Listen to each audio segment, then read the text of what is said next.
Al-Fatihah. A'udzubillahi minasyaitonir rajim. Bismillahirrahmanirrahim. Nasta'inu ila siratal mustaqim, siratal ladzina an'amta 'alaihim ghairil maghdubi 'alaihim waladdallin. Ini ada beberapa kitab yang saya hadiahkan ke ini istilahnya PSG apa BG apa sama aja? Ya sama aja lah ini PSG, BG anaknya. Loh yang orang tuanya PSG-nya? Oh. Jadi begini ya, tadi saya rembukan sama Pak Arifin musyawarah bahwa memang yang harus hidup itu ilmu. Ad-dunya mal'unah, mal'unun ma fiha illa aliman au muta'alliman wa mawalahu. Ada yang illa zikrawah wa mawalahu au aliman au muta'alliman. Jadi dunia ini semuanya terlaknat, seluruh isinya dunia ini terlaknat kecuali orang yang alim, kecuali orang yang belajar atau yang dekat-dekat situ. Nah, kenapa terlaknat? Itu ibarat kita orang Indonesia nggak tahu kalau Pak Jokowi itu presiden, itu kan ngawur sekali. Masa orang Indonesia nggak tahu kalau Pak Jokowi presiden? Kita hidup di PSG nggak tahu kalau pendirinya misalnya Pak Kures Habib Ali, nggak tahu kalau ustadznya Pak Arifin, Pak Wafa, itu kan ngawur sekali. Nah, andai kan tidak ada pelajaran, maka kita nggak tahu kalau Tuhan kita Allah itu kan ngawur sekali, nempat di buminya, makan rezekinya, kita menikmati fasilitasnya, tapi nggak tahu yang punya. Nah, sehingga di sini kadang orang-orang humanis protes, masa orang-orang kafir yang amal nggak diterima Allah, agama ini kok kayak sadis. Sebetulnya bukan gitu cara pandang. Bagaimana diterima sementara mengamalkan harta yang tidak miliknya. Itu kan ibarat saya punya uang 1 miliar, terus disedekahkan Pak Wafa ke Pak Arifin, terus dia bilang ini dari saya, tolong diterima. Terus Pak Arifin bilang makasih, dunyanya mbahmu, kan gitu kira-kira. Ya jadi itu logika kenapa ngamalnya orang kafir gak diterima, karena nggak ngaku yang punya. Ya. Jadi ibarat saya nempat di sini nginep terus terima kasihnya sama Muntaha, nggak sama Habib Ali, memangnya dia yang bikin itu. Jadi orang nggak kenal Tuhannya itu buruk sekali, mal'un. Nah, bisa kenal Tuhannya dimulai dari mana? Illa aliman au muta'aliman, yaitu harus proses belajar mengajar. Mau tidak mau. Makanya setiap ilmu, makanya saya tadi rembukan sama Pak Arifin, semuanya harus atas nama ilmu. Ibadah itu nomor 2, akhlak nomor 2, semuanya nomor 1 itu ilmu. Sekali ilmu ini hilang maka semuanya hilang. Makanya di Quran dimulai Iqra bismi rabbikal ladzi khalaq. Termasuk sifat Allah Ta'ala yang awal-awal dikenalkan apa? Iqra wa rabbukal. Ketika Allah mensifati dirinya akram, alladzi 'allama. Orang terbaik, paling akram, paling karim, paling dermawan adalah zat sing 'allama, mengajarkan. Makanya kata Nabi, tidak ada sedekah sebaik kalimah yang ditemukan orang muslim dan kalimah itu kalimah bijak kemudian diajarkan ke muslim yang lain, itu disebut afdhalus shadaqah, karena ini mengawal Islam. Jadi saya alhamdulillah semenjak kenal jenengan semua, entah berapa kitab saya selalu bawa ke sini supaya hubungan kita ini bil ilmi ya, karena hari Syajaratul Ma'arif beberapa kali sudah saya baca, ini tak ijazah kitab Bajuri ya, sarahnya Fathul Qorib. Ini dikarang oleh Rektor Al-Azhar di eranya, termasuk Syekhul Azhar, Imam Bajuri, Imam Bajuri. Di sini saya ingin terangkan Kitabuz Zabaih, tentang, ya didengerin saja kalau nggak bawa kitab ini, yang takrib sama syarah, supaya sampean tahu kenapa harus ada syarah. Ya, saya ulang lagi, kenapa harus ada apa? Syarah. Syarah itu penjelas. Karena kelemahannya matan apapun sempurnanya, seorang lagi, kelemahannya matan apapun sempurnanya itu pasti ya nggak sempurna, namanya manusia. Dan tidak sempurna ini menjadikan kadang salah faham, sehingga mau tidak mau harus ada apa? Syarah. Jadi misalnya begini ya, di matan misalnya diterangkan zaman matan penyembelian itu harus pakai bismillah. Kalimat harus ini harus dengan arti taruhan sah tidak sah, apa harus sebagai etika, apa harus sebagai supaya kebiasaan baik ini bertahan. Saya ulang lagi ya, misalnya Pak Arifin dawuh teng jenengan cung nak nyembelih pitik kudu maca bismillah. Kalau kamu memotong hewan harus baca bismillah. Kata harus itu apa artinya syarat sah? Sehingga kalau tidak baca tidak sah. Apa keharusan dalam makna etikanya harus baca bismillah. Jadi urusannya hanya apa? Etika atau afdoliyah. Atau kita tidak ingin kultur baca bismillah itu hilang, sehingga barang tidak wajib pun kita wajibkan supaya kultur baca bismillah itu tidak hilang. Nah, Imam Syafi'i itu milih yang tidak wajib. Itu hanya urusan etika. Sehingga zabihatul muslim meskipun nggak baca bismillah baik secara sengaja maupun lupa tetap halal ya, tetap sah, tetap halal. Tapi beberapa ulama mengatakan baca bismillah itu wajib dan menjadi syarat sah. Ya kira-kira karena pamit tadi, yang beri nyawa itu Allah, kok apa yang menghilangkan nggak pamit, sudah menghilangkan nyawanya ayam dimakan lagi. Oh itu selingkuhannya kan pasti marah itu. Selingkuhannya, pacarnya, anaknya, cucunya itu kan marah itu. Tapi kalau pamit yang punya kan enggak. Coba kalau ayam cantik yang pas kamu sembelih itu lanangannya kan mangkel itu. Kalau kebetulan sudah tua kan karep-karepmu kan gitu. Jadi apa? Itu yang tahu Sarah. Saya ulang lagi, yang tahu Sarah. Karena ini sudah jelimet, sudah jelimet. Sehingga nggak ada kitab matan yang induk kecuali disarain. Dulu ada kitab namanya Takrib, karangannya Abi Suja. Terus disarai kecil sekali oleh Fathul Qorib, ya, oleh Ibnul Qasim Al-Huzi itu. Terus disarai lagi oleh Bajuri. Jadinya Bajuri itu sudah sarhun ala sarhin warifin, ya, sudah sarhun ala sarhin, bukan sarhun ala matnin tapi sarhun ala sarhin. Nah, kenapa? Memang kita butuh itu. Saya ulang lagi, kita butuh itu. Nah, kenapa butuh? Ya karena mau tidak mau. Saya ulang lagi, mau tidak mau. Karena matan itu seperti itu. Misalnya matan cerita yang dikatakan menyembelih itu apa? Ya nyembelih itu ya nyembelih itu memotong hewan. Terus motongnya dari mana? Kalau kamu motong hewan dari mana coba? Dari belakang atau dari depan? Dari mana? Depan misalnya. Pertanyaannya, ketika dari depan itu paling penting terpotong al-hulkum wal mari misalnya. Yang satu majrur to'am, yang satu majrur ruh, kayak gitu, majrur nafas. Tapi andekan dari belakang gimana? Tapi tetap terpotong. Mulai ribet kan? Kalau kubu sebelah kan enak, pokoknya nggak sunnah Rasul seperti itu, nggak mau debat. Tapi kita tidak, cara berpikir tidak gitu. Ini kan status hukumnya halal apa haram ketika ada orang motong hewan dari belakang. Nah, terus kita berdebat kan, mesti berdebat itu mau dibilang haram, nyatanya memenuhi syarat apa tadi, pemotongan. Hukumnya kena, marinya kena. Mau dibilang halal, jangan-jangan pitiknya sudah pingsan, sudah mati karena dogrok-dogrok dari belakang. Nah, itu terus ulama debat, kan mungkin juga. Ya kan, pitiknya sudah setengah kena corona, pingsan terus. Ya kan, sudah pingsan terus digorok. Nah seperti ini mau tidak mau kita harus detail. Detail artinya yang dikatakan menyembelih itu apa? Ya nanti tak bacakan tabir di Bajuri ya, sekaligus ijazah untuk jenengan semua. Saya tadi alhamdulillah ketemu Pak Arifin lama, ngendikan panjang lebar tentang pentingnya ilmu.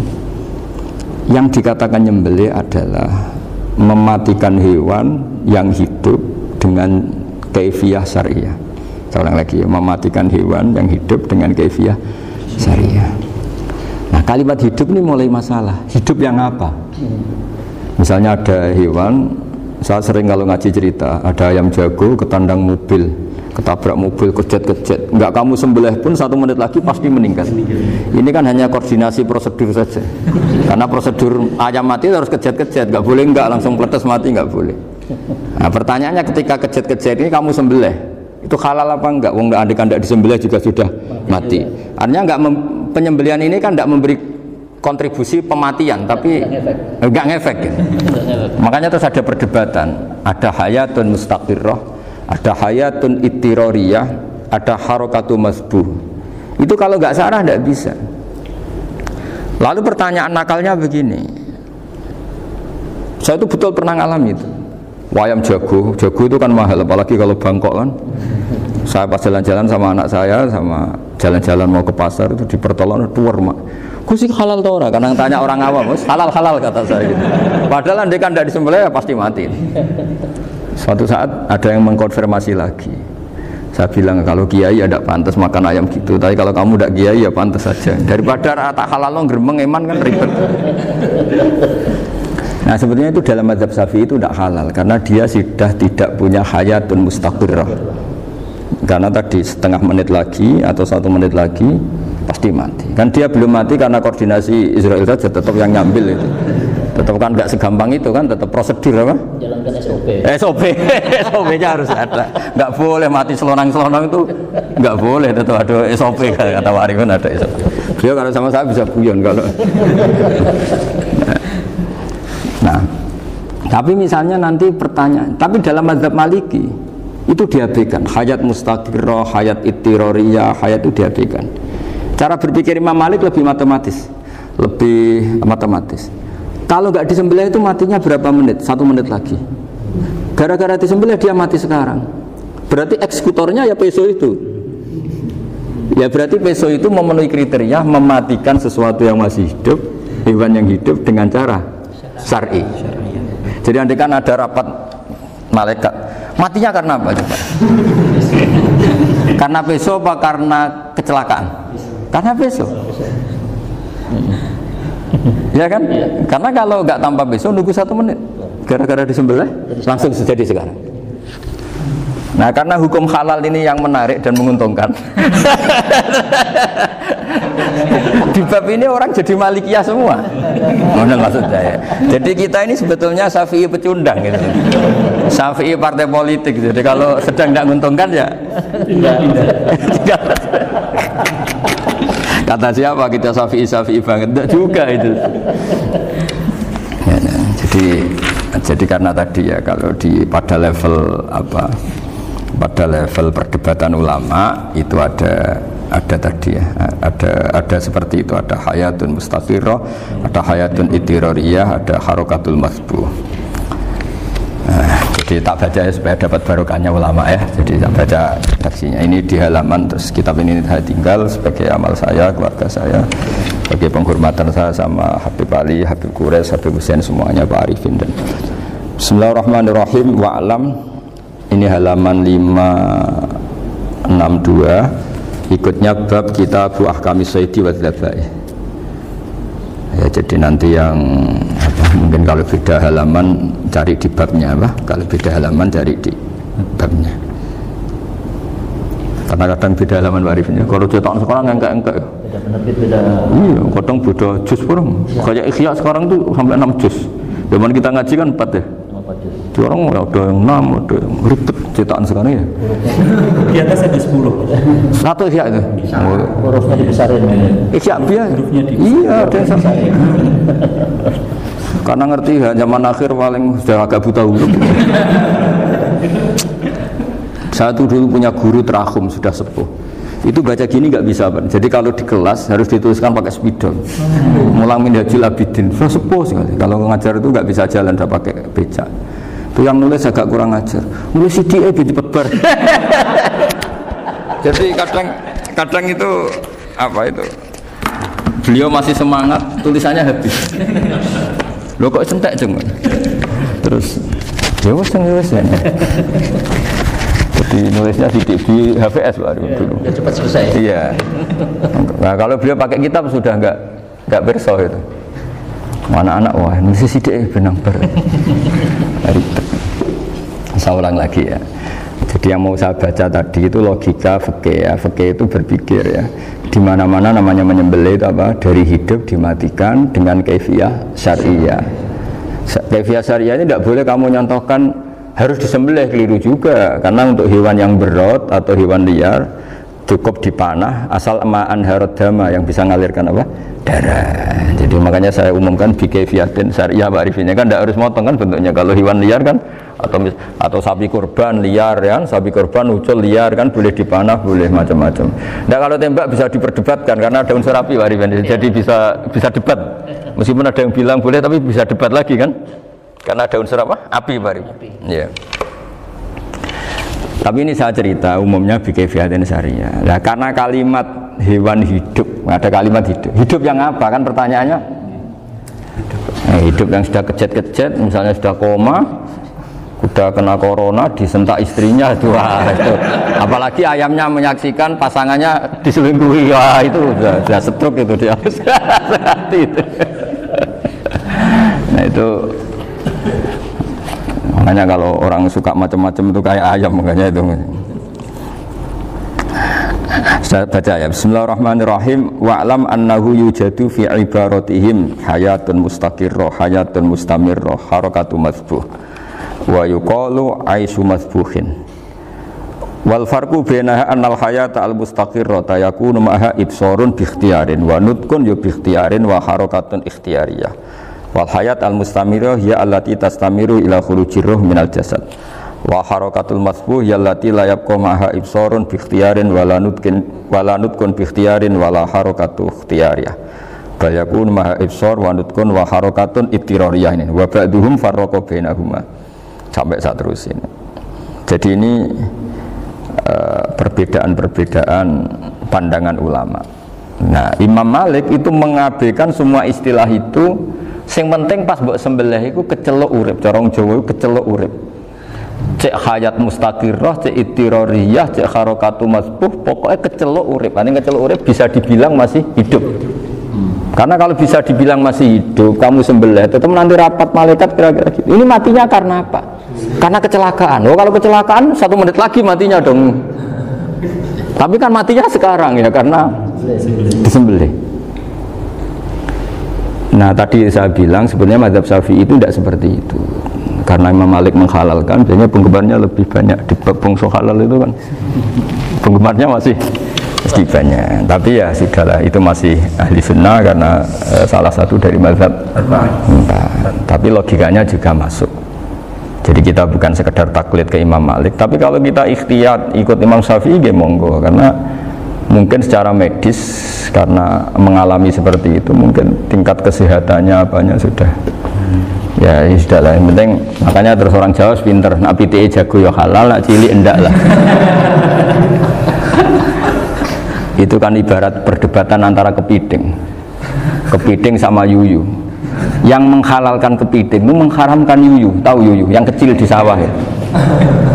Tak tanya kenapa yuyu halal, karena amfibi Gus, bisa hidup di dua alam. Memangnya kepiting enggak? Oh beda. Ternyata beda maksudnya. Eman Gus kalau haram. Eman kan kalau yuyu haram kan enggak ngefek kan, kecil. Ini mufti kok. Oh udah kadang halal, udah kadang makan selama ini. Iya selama ini udah kadang makan itu. Makanya banyak kiai yang mengharamkan kepiting sebetulnya, tapi minoritas kan? Minoritas. Tapi yang mengharamkan yuyu mayoritas, wong kecil aja. Jadi kita ribet ikut siapa? Gitu.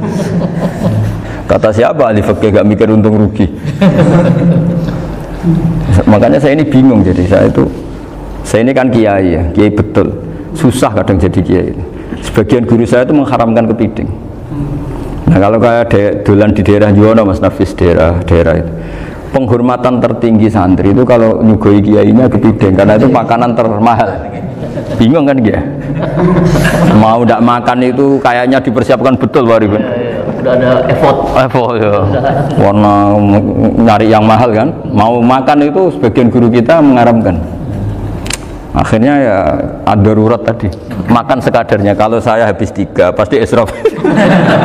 Kalau habis 1 prosedur hormat yang nyugui.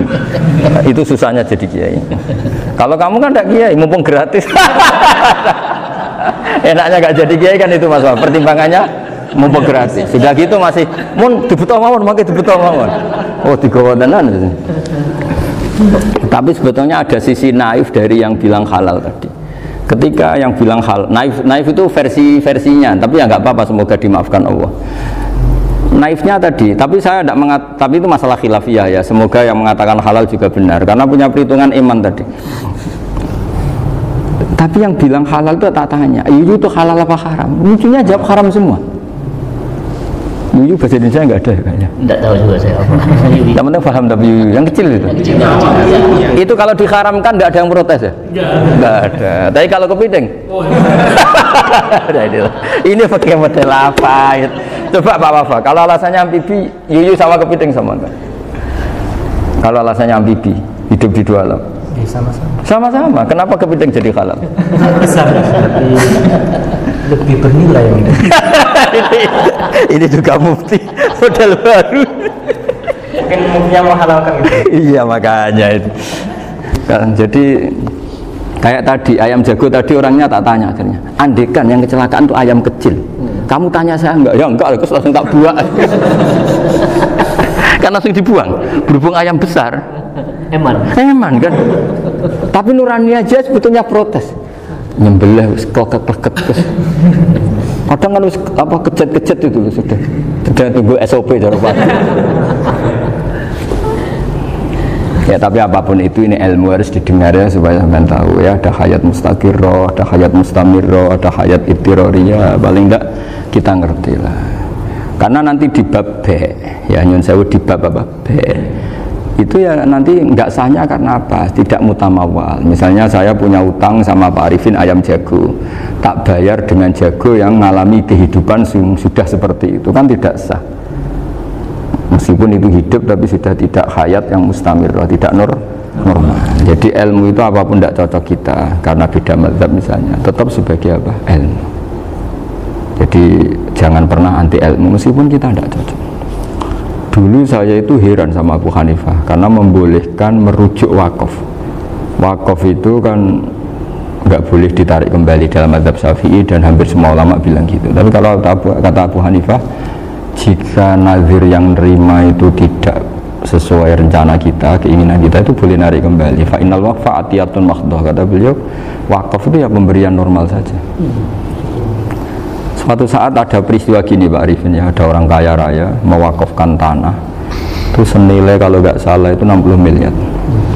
Singkat cerita beliau bermain apa gitu, bisnis apa itu bangkrut, kemudian itu belum disertifikatkan wakaf, kemudian nggak ada yang disawang coro Jowo, nggak ada yang dilihat, terus mau dibeli sama nyuwun sewu sampai yang mau beli yang mampu itu non muslim.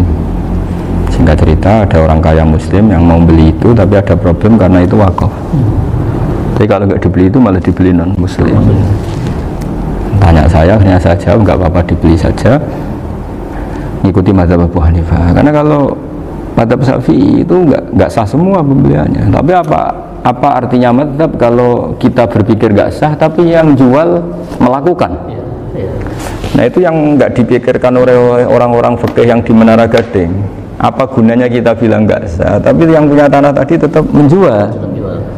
Karena tidak mengindahkan hukum itu, mau apa coba?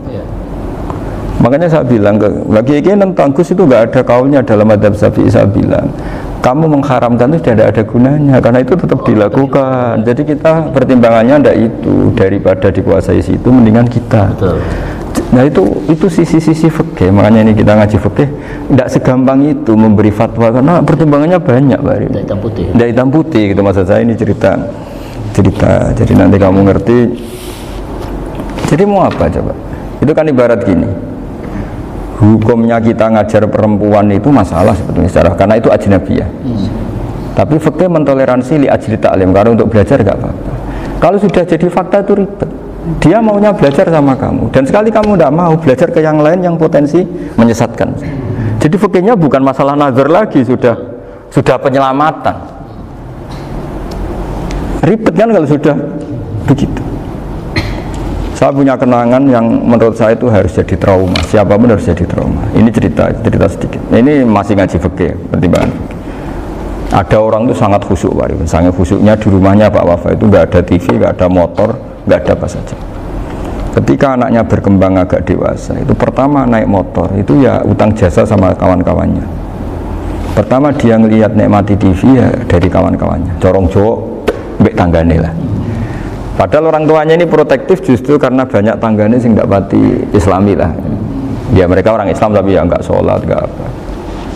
Singkat cerita orang tuanya ini datang ke rumah sana nangis, Nangis Gus, sekarang saya ikrar bahwa mazhab abah jenengan Kiai Nur Salim, bapak saya itu, mazhab jenengan itu lebih hebat imam mazhab kula. Nangis dia. Dulu saya itu agak menyalahkan Kiai Nur Salim jenengan karena longgar di rumah ada TV, ada motor. Terus dia cerita. Nah karena anaknya ini pertama bisa naik motor, untuk anak ABG ini kan jasa yang luar biasa. Karena dia butuh sekali bisa naik motor, dipinjemin.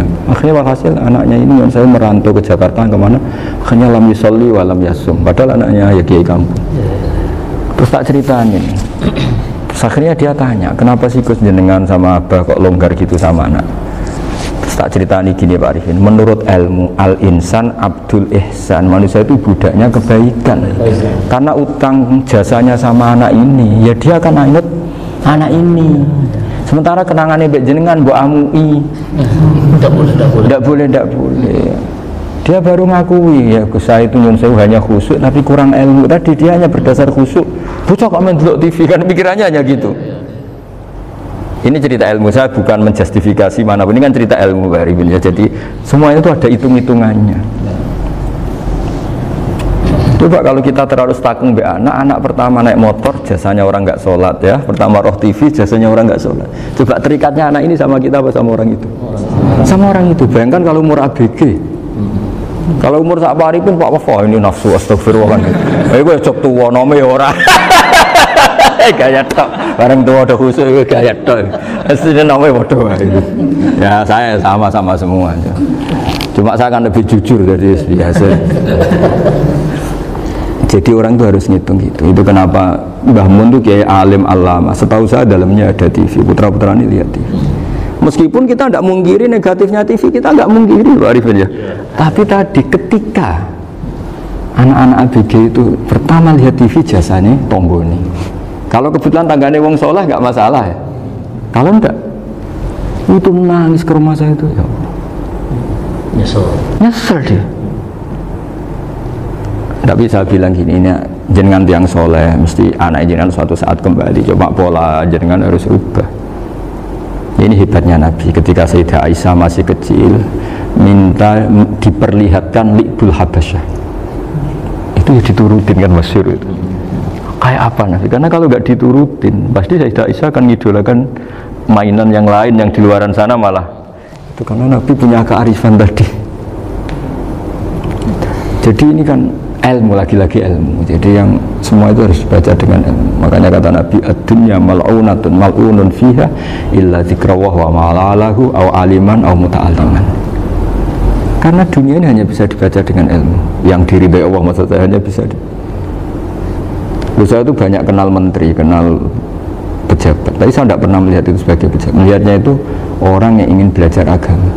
Karena sekali salah melihat, yang hidup itu tamaknya Pak Arifin. Yang hidup kan tamaknya. Saya kenal orang kaya kok melihat kaya, yang hidup itu tamaknya, ingin dapat ini, dapat. Tapi kalau melihat itu sebagai hamba Allah yang ingin belajar, insya Allah kita selamat dari tamak. Meskipun kita ya manusia tidak sempurna.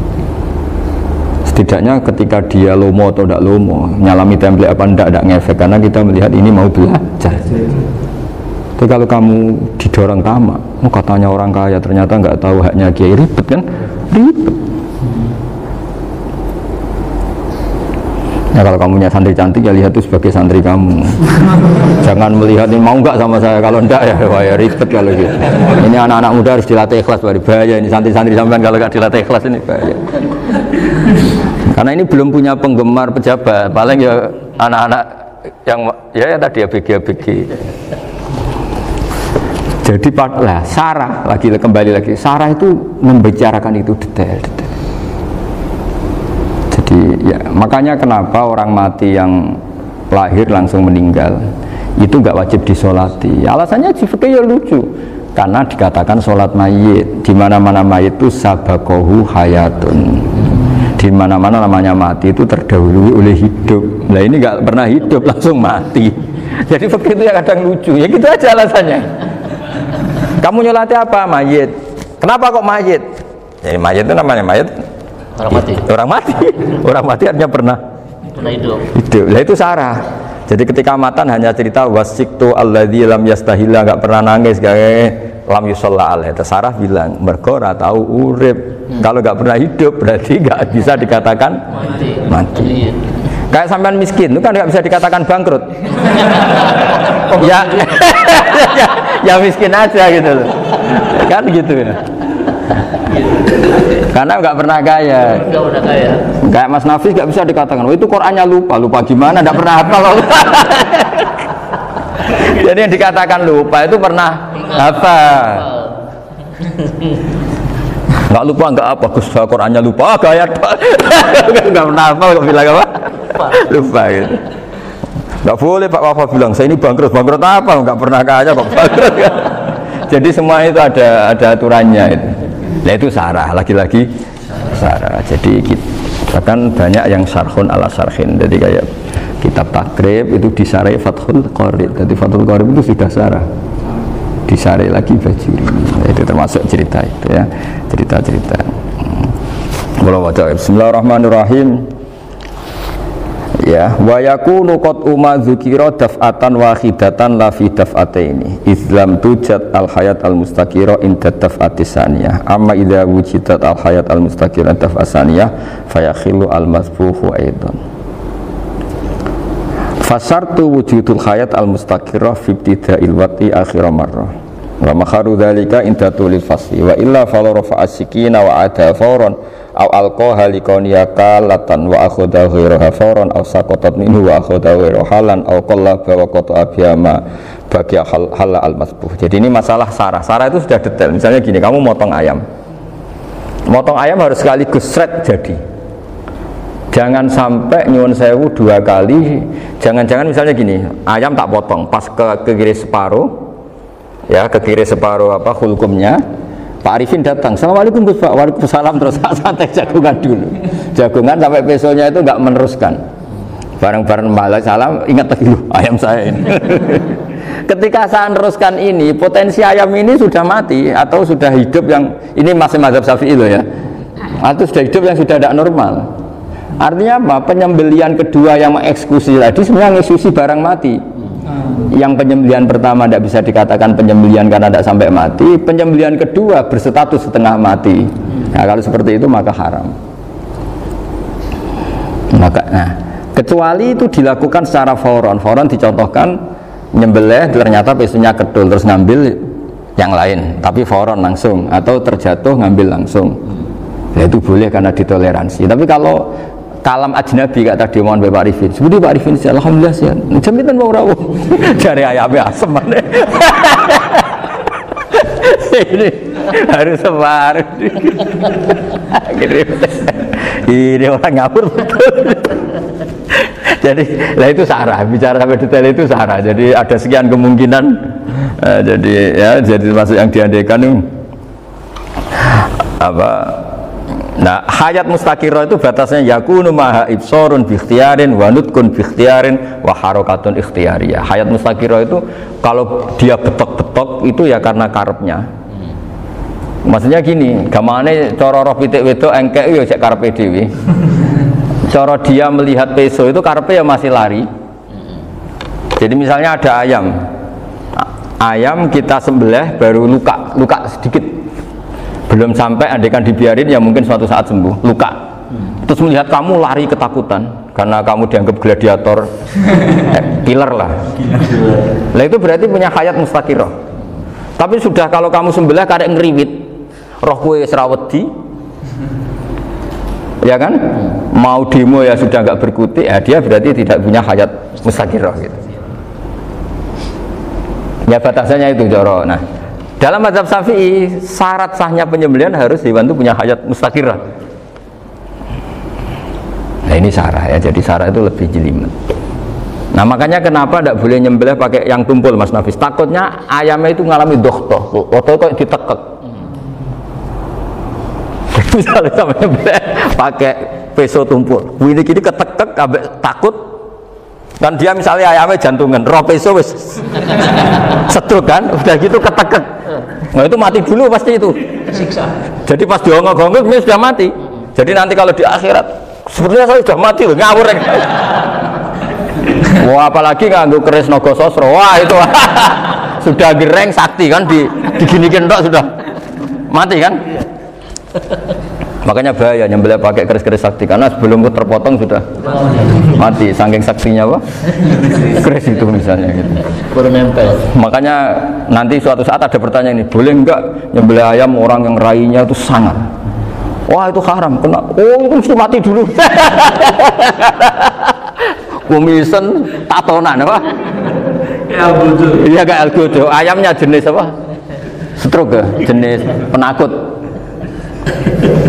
Pas mau disembelih gitu tidak mati. Jadi hati-hati ya nyembelih ayam. Jadi kalau orang kampung Pak Arifin ya, orang kampung mudin kampung. Mungkin kalau orang kota sudah nyuwun sewu gak peduli. Kalau orang kampung itu apa itu Pak Arifin? Kalau nyembelih jago itu sampai apa itu? Ilatnya dikeluarin dulu. Oh iya. Apa ini? Iya karena takutnya katanya beberapa yang kaget itu kelek apa? Ketelan. Iya ketelan ya. Ketelan. Itu ya ada kearifan gitu, tapi ya terlalu ya menyiksa ayam. Tapi memang potensi katanya Pak Arif. Katanya yang ahli-ahli itu ya. Jadi kalau dia jago ya mau disembelih, saking takutnya itu. Kalau orang Jawa kalau takut kan yang ngelek itu ya. Itu orang Jawa loh ya. Itu kalau orang takut kan kadang apa kayak. Nah ayam itu nak ketakut. Kadang ininya terus apa? Lidahnya masuk. Akhirnya pas disembelih ini nggak kena. Nah, makanya terus banyak mudin yang punya ikhtiar tadi. Pernah lihat Bapak yang ayam jago itu ilatnya ya itu ya tidak wajib, cuma tidak bisa kita salahkan. Tapi kata penyembelih yang lain tak tanya eksekutor yang lain, pokoknya rodok dipenek Gus. Iku seraiso. Saya belum pernah nyembelih ayam karena ini kan selain nggak profesi saya juga nggak mentolonan saya. Tapi ini beberapa kefiah yang penting kita tahu ilmunya. Yang paling pokok itu qatul khulqum wal mari. Ya kira-kira dalan sing digo nafas sama digo makanan tadi. Ya tapi itu tadi caranya semua itu harus mengalami atau masih punya hayatun mustaqirah. Nah, takutnya dalam konteks nyembelih yang apa tadi? Saya bilang separuh tadi. Itu jamnya normal enggak, itu sudah jam 11 ini? Jam 10. Cepetan juga. Oh jam mati almarhum itu enggak halal disembelih, itu sudah maitah ya. 13, 10, 14 kan. Iya ya. Ya makanya saya bingung ya jam. Ya jadi itu Pak Wafa ya, pentingnya sarah itu seperti itu. Matan itu kan asal nyembelih saja, tapi di sarah diterangkan jangan hanya nyembelih, yang disembelih harus ada hayatun mustaqirah, karena dikatakan penyembelihan adalah menghilangkan nyawa dengan cara yang syar'i. Nah, kalau nyawanya saja sudah hilang bukan nyembelih gitu. Nah potensi itu ada ketika jago kamu sembelih pakai yang tumpul, ini ada doktoh. Loh, hewan itu juga kayak manusia loh, karena punya hati, ketika takut saja mati. Nah takutnya ulama kan ini ngalami doktoh, kayak orang ditekek kan mati kan, ditekek kaget. Contoh gampang gini, orang ditekek perempuan kemungkinan mati itu kecil, karena murni hanya ngalami pernafasan. Tapi nak ditekek wong gagah tatonan kan terus dua reaksi tubuh. Takut sama gak bisa bernafas, itu kan lebih cepat apa? Mati. Kira-kira kan gitu. Nah ini sudah takut dongok-dongok itu kan nyiksa. Saya sering ketemu orang yang ahli nyari ular, nyari apa, itu ya gitu. Filosofinya sama seperti orang perang, harus bikin takut. Iku kewan Gus nak disewentak, iku telelekan, dari telelekan itu apa Pak Anda bicara bahasa Batawi itu? Orang kaget terus terpaku itu. Teorinya Khalid bin Walid kan gitu. Kalau perang supaya musuh takut, kamu tahu saya, kami siapa? Gertak gitu. Ayat jina biqaumin yuhibbunal mauta kama tuhibbunal hayat. Kita ini bawa pasukan yang mereka mencintai mati kayak kalian mencintai hidup. Pasukan kami ini wah darwis, berani modar ya wis gitu, kira-kira gitu kalau bahasa Jawa itu. Gertak mati. Berani mati. Akhirnya musuh kan nah, di antara syaratnya perang kan gitu, harus bikin musuh itu takut, gemeter. Nah telelekan itu gampang gitu, telelekan itu pokoknya tadi loh Pak Arifin, kepaku tadi. Nah agak berkutik. Paham ya? Nah jangan-jangan ayam yang kita sembelih mau wis wedi dongok-dongok mati duluan gitu. Nah, makanya terus kata musannaf kalau bisa itu wa yakunu madzukira bidaf'atin wahidah. Kali itu usahakan sekali jadi. Tapi itu bukan berarti syarat sahnya harus sekali jadi. Kira-kira karena tadi gak kebayang kan kalau baru separuh tak Assalamualaikum Gus Pak, waalaikumsalam Pak Arifin, sebudi kabarin. Baru itu terus ingat, diteruskan lagi, kemungkinan ini sudah mati apa? Nah makanya, ya tapi lagi-lagi ini sarah ya, tak baca Bismillahirrahmanirrahim. Wa yakunu qad umadzukirat daf'atan wahidatan la fi daf'ataini fa innahu yahrumul masbuh hina idin. Kalau dua kali, tapi dua kali maksudnya yang satu kali ini mengakibatkan kematian. Dikatakan penyembelian belum sempurna, dikatakan hidup toh nanti pasti mati, berarti tidak mengalami hayatun mustaqirrah. Paham ya? Jadi ini semoga dapat barokah dari para ulama. Jadi saya mohon nanti Pak Wafa, Pak Muntaha, teman-teman jangan hanya baca matan ya, pada level alim itu harus baca syarah, karena matan itu nyuwun sewu tidak cukup untuk menjawab sekian kemungkinan.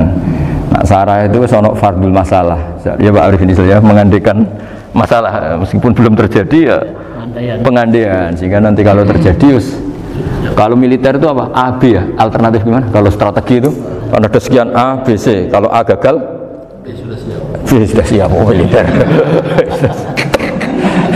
Jadi kalau masuk surga pintu satu gak bisa itu kedua lewat teras Gus.